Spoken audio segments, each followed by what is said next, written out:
อ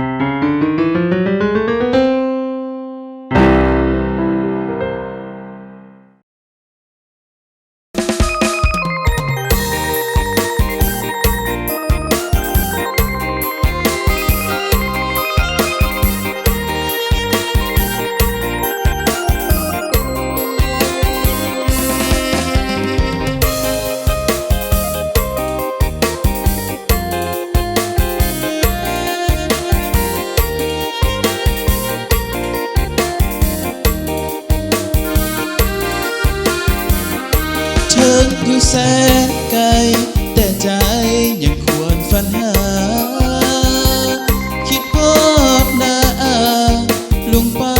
ที่เคยพบพ่อจากบ้านมาไกลอยู่เมืองใหญ่นครเวียงจันทร์เพื่อมาตามหาความฝันทำงานในเมืองหลวงใหญ่บ่ลืมซ้ำเนียงเสียงว่าวเสียงควางบ้านเฮาไปเกิดเฮ็ดอันเลออยู่เกิดอยู่ในเจอเสมอเรื่อยมาคิดพอดท้องนาหอมกินห่วงข้าวไก่น้อยมกไข่เมาฟองจานแซ่บหลายบ่ลืมกินอายอาหารบ้านเฮาคิดพอดเสียงควาง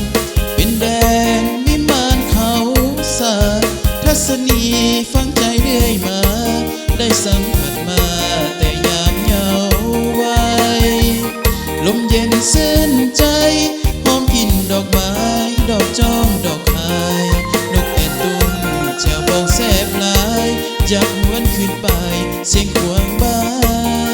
นเฮา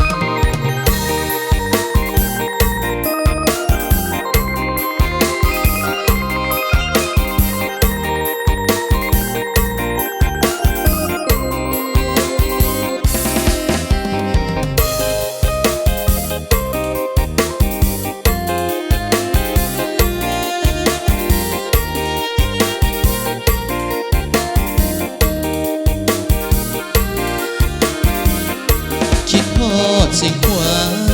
เป็นแดนวิมานเขาสาทัศนี